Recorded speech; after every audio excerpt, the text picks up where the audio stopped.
ছিলেন অভিনেত্রী, এখন তিনি নেত্রীও। হুগলির লোকসভা কেন্দ্রে তৃণমূলের তারকা প্রার্থী রচনা বন্দ্যোপাধ্যায় ছোট পর্দার দিদি নাম্বার 1 লোকসভার প্রার্থী হওয়া নিয়ে তার মন্তব্য এবং শরীরী ভাষা নিয়ে সোশ্যাল মিডিয়ায় মিমের ছড়াছড়ি, বিশেষত নায়িকার হাসি নিয়ে ছড়িয়ে পড়েছে নানান ভিডিও। সেগুলো নিয়ে তিনি নিজেও অবহিত। শনিবার পরন্ত বেলায় ব্লকবাস্টার ভোট প্রচারের সাক্ষী থাকলো হুগলির পান্ডুয়া।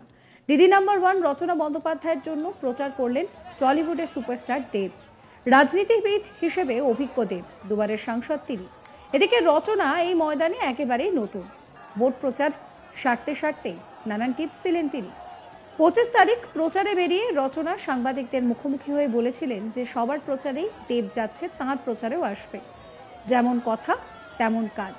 কি বলেছিলেন রচনা শোনাবো আপনাদের।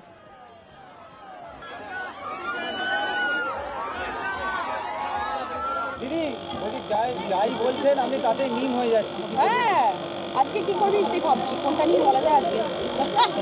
আমাকে এখন ভাবতে হবে কোনটা নিয়ে বলা যায়। হ্যাঁ, আমি হাসতেও প্রবলেম না, ঠিক আছে। বলছি আপনার মিম হলে কি ভালো লাগে? হ্যাঁ, any type of publicity is good publicity. শুধু মিম নয়, মানে কোন অভিনয়ও করছে, আপনার ইয়ে দিয়ে অভিনয়ও করছে। মমতা বন্দ্যোপাধ্যায়কে ছাড়ে না মানুষ, কিন্তু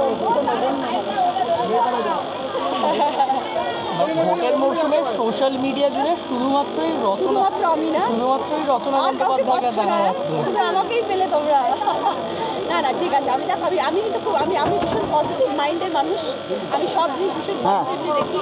আমি এটার মধ্যে কিছু নেগেটিভ দেখি না, এটাও পজিটিভ দেখি। কারণ যারা মিম করছে, যারা এরকম ধরনের তৈরি করছে, তাদেরও লাইফ দরকার, তাদেরও একটা রুচি রোজগার।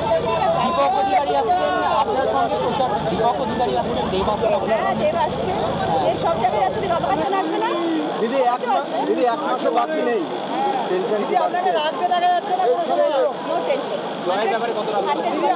দিদি আপনাকে রাখতে কোনো টেনশন নেই। জয়ের ব্যাপারে কত রাখবেন? 100 ভাগ রাখতে কোনো টেনশন নেই। দিদি মানুষ বিশ্বাসে মিলায় বলছে, আমরা বিশ্বাস এখন তো উপরওয়ালার খেলা। বলছি আপনাকে দিদি ওদের একাই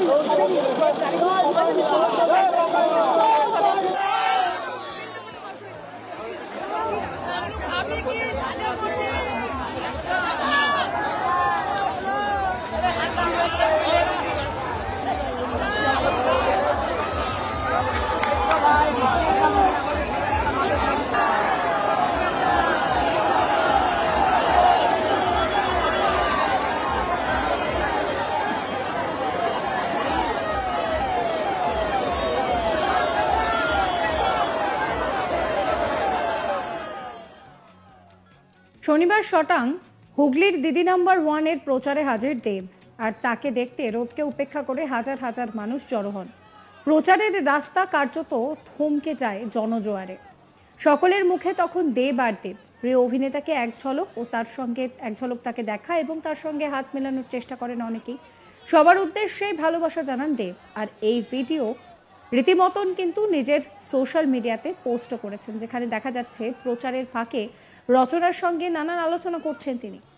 ছোট ছেলেদের দেখে গাড়ি থেকে হাত বাড়িয়ে দিচ্ছেন সুপারস্টার দেব। কলবাজার থেকে কাকুলি সিনেমা তলা পর্যন্ত এই রোড শো চলে। প্রচারে বেরিয়ে কখনো কলকারখানার ধোঁয়া দেখে হুগলির শিল্পের পরিবেশ নিয়ে মন্তব্য করেছেন, তো কখনো দই খেয়ে গরুর প্রশংসা করেছেন, কখনো স্থানীয়দের হাতে তৈরি গরম ঘুগনি খেয়েছেন, কখনো আবার তার হাসি রীতিমতন ভাইরাল হয়েছে, আবার কখনো আলু পোস্ত খেয়ে তিনি কিন্তু বাহবা দিয়েছেন। পঞ্চম দফায় নির্বাচন হুগলির লোকসভা কেন্দ্রে। বর্তমানে রচনা বন্দ্যোপাধ্যায় তিনি কিন্তু প্রচার সারছেন, বাড়ি বাড়ি গিয়ে কথা বলছেন, জানতে চাইছেন মানুষের মনের কথা। জিজ্ঞেস করে রাজেশ দাকে জিজ্ঞেস করে দেবদার গিয়েছো, রাজেশ দা লক্ষ্মীপতিরা দুজন গাড়ি থেকে নামলাম একটু। আমি এখানে সরি দে।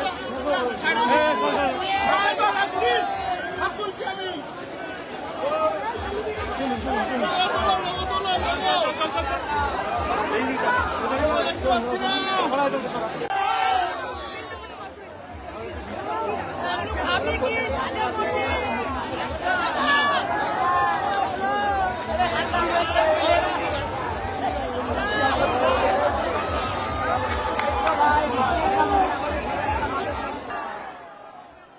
সাবস্ক্রাইব করবেন আজ তাক বাংলার ইউটিউব চ্যানেলকে, ফলো করবেন হোয়াটসঅ্যাপ চ্যানেলও।